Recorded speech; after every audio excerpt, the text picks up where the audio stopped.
Hello, welcome to Midweek. My name is Michelle Wingle, and my soul's purpose is to move the planet forward, healing myself and others emotionally, physically, mentally, and spiritually. Today, I want to focus on something, of course, that ties with Christmas, but it's becoming something of a joke to ask, what do you want for Christmas? Or if you had one wish, what would that be? And the answer is often said in a funny way, world peace. Today, I want to shine a light on a microcosm of world peace in what I'm calling World Wide Web peace. The truth of it is that no matter what is going on out there, it will never feel peaceful out there if there is no peace in here. And before I get into peace on the internet, I want to tangent a bit for some understanding. Recognizing we are not at peace within is more difficult than it appears, and here's why. We are really crappy at understanding and working with our emotions, and it's not our faults, it's just the way we've accepted things to happen. So here's a simple example that moves us away from inner peace and peace within our world. Person A, here's a scenario, person A. You didn't pick up the dry cleaning today. You always do this. Now I have to take time out of my day tomorrow and pick it up. You are so, and then you insert any insults you have here. Person B, it's not that much time out of your day. They might use logic. They start going into, that's not that big of a deal. And they invalidate away the complaint or may add, well, and insert a rebuttal insult. And sadly, dry cleaning is not really a good example. Life has much more complex, personal, and tender topics of conflicts that begin with the same cycle of hurt. Am I right? If we were good at emotion, if somehow that had become part of our consciousness as a society, as a whole group of people, this conversation maybe goes something more like this, with three key parts in place. So the three parts are: one, we would need to recognize the real physical emotion. Two, we would need to understand the origin and perspective on the emotion. And three, we would need be willing and compassionate in ourselves and with our partners, with the ability to understand emotions and the perspectives of those emotions. So we're going to break those down a bit. So in person A began the conversation, and emotion was already running in the system. In a split second of time, the thoughts and story come second to the emotion. So this is huge. So I'm going to slow it down. The problem of the dry cleaning was a secondary effect. A physical reaction is what came first. So emotion being a physical sensation in the body, it's like when you have to go pee. And that is a physical sensation. Emotions have a physical sensation, and the emotional body uses the physical body to communicate an emotion. This is how it happens. So we have a physical sensation, and then because we haven't agreed that this is important, and we kind of have belittled emotions and made them not important in our society, we look to the mind to come up with a why we feel the way we do, and it better be good, instead of what the emotion is. So imagine if when we had to go pee, we looked back over the last few hours and felt we needed an explanation of why we had that sensation. That would be crazy. We're sitting there wondering why we have to go to the bathroom. Instead, the sensation happens and we know what to do, right? And with practice and awareness, we can begin to really understand what signals match what emotions, just like we had to learn that for going to the bathroom when we were a kid. And if I really wanted you to describe what it feels like to have to go to the bathroom, as I was thinking about this, I asked my daughter, what would you say it feels like? And there's really no way to explain the physical sensations in the body. It doesn't do justice to it. It doesn't match up. Yet we know exactly There's no doubt we know what that sensation is, and there's no doubt we know that we cannot just move past those sensations, pretend like they don't exist, and go about our day. And emotions should be the same. If we could get clear on our emotions or how we are actually feeling, that's why we say feeling, it's a sensation, things change inside and in our world of relationships. So, part one, we need to understand that part of it. Part two is the origin and perspective on the emotion. We have to have this kind of in place. And again, we haven't been given these tools so far. So if there's nothing wrong with any of us. It's just time to learn these in a really elementary way. Experiences in childhood are the baseline for our world. That's just the way it is. Forgetting to pick up the dry cleaning, for example, or whatever needed picking up, may have been a traumatic event in childhood, meaning the story that happened at that time, whatever happened, put the body into an alert state of being, meaning the heart started to beat faster and the breath sped up and the body became tense. So whatever that story looked like, that was what our body reacted to.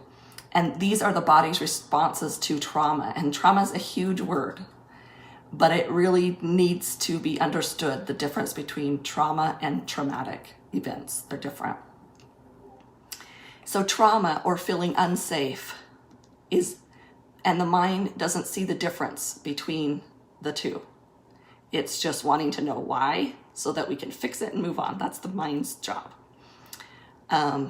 Another word for safety is peace.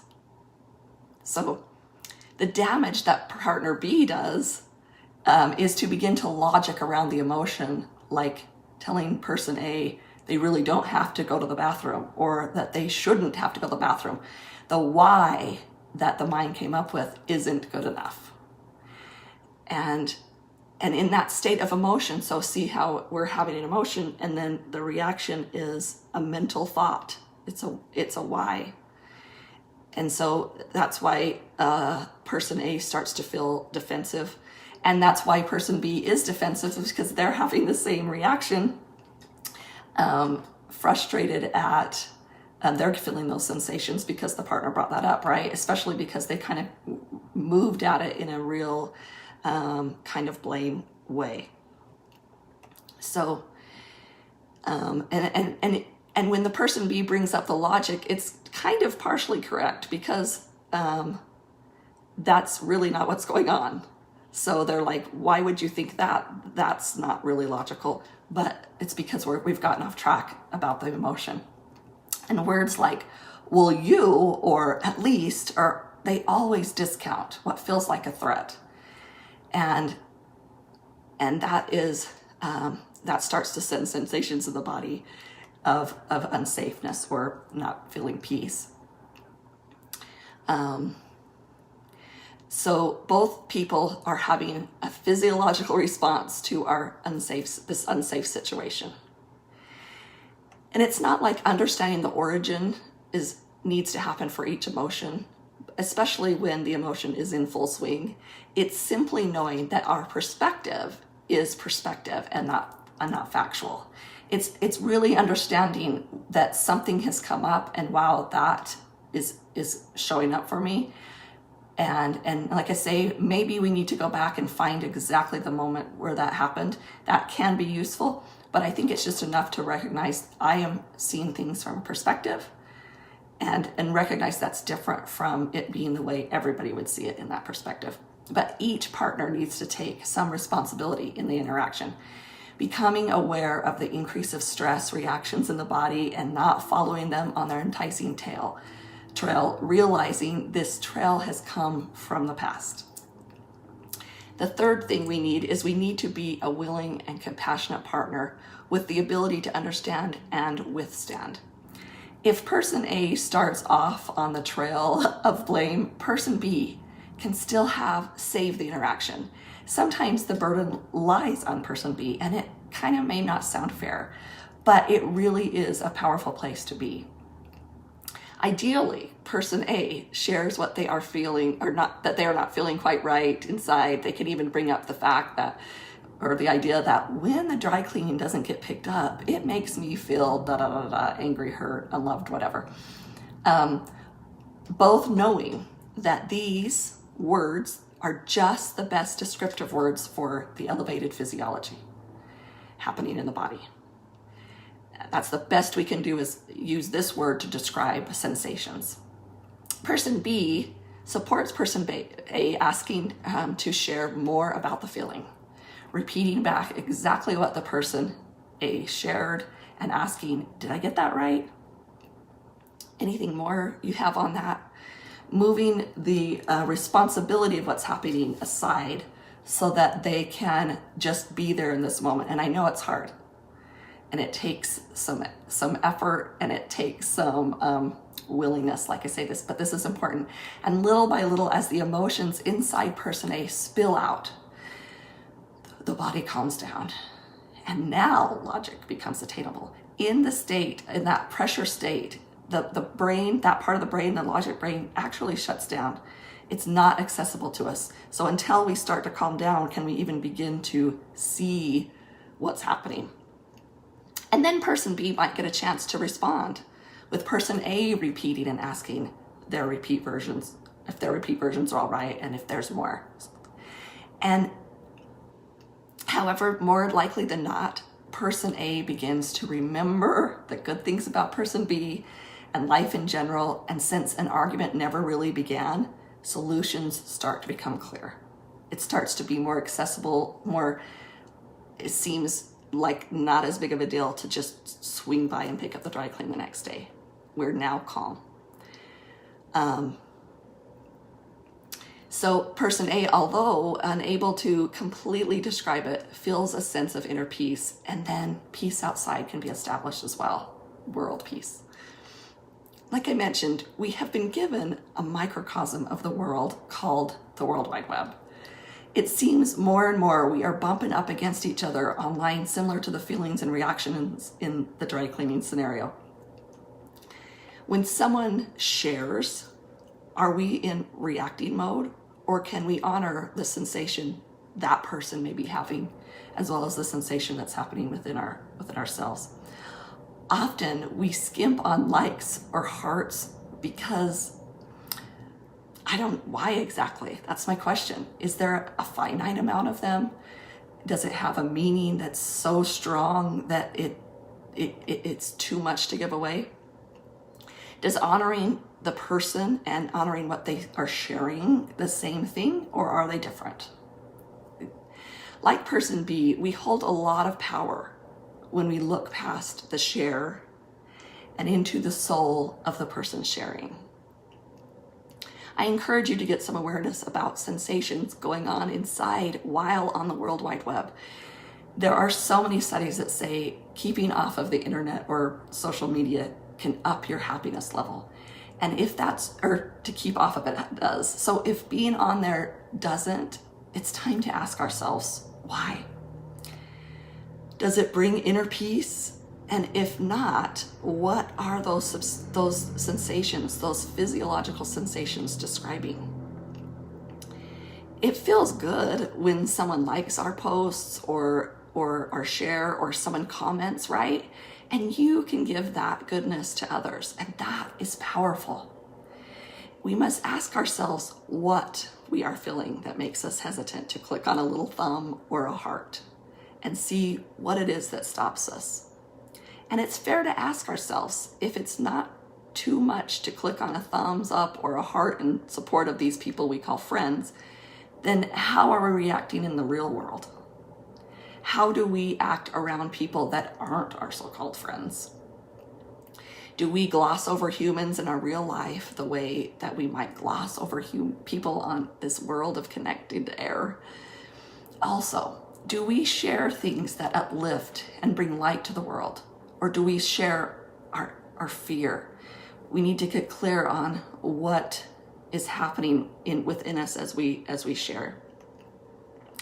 This little piece place of interaction through the airways of the internet is a wonderful laboratory for world peace inside and out. We have the opportunity to reach out easily and effortlessly to people online. So for the next few days, write a comment on a post that you normally wouldn't. Let your hearts and likes be just about connection, brotherhood, and sisterhood, which is really love. I want to wish you a Merry, Merry Christmas. For this week's music, I'm going to put a link below. And it's a 10-minute video. It's kind of long, but it's a special time of year to remember the world peace that was able to be achieved in the middle of the war in 1914. And to really understand the power that we have. It was only one or two people that created a magical experience of peace that we're talking about more than 100 years later. And our opportunity to do that same thing, not in World War I, but on the World Wide Web, is possible. So I wish you a Merry Christmas. I will see you next time. Have a great day.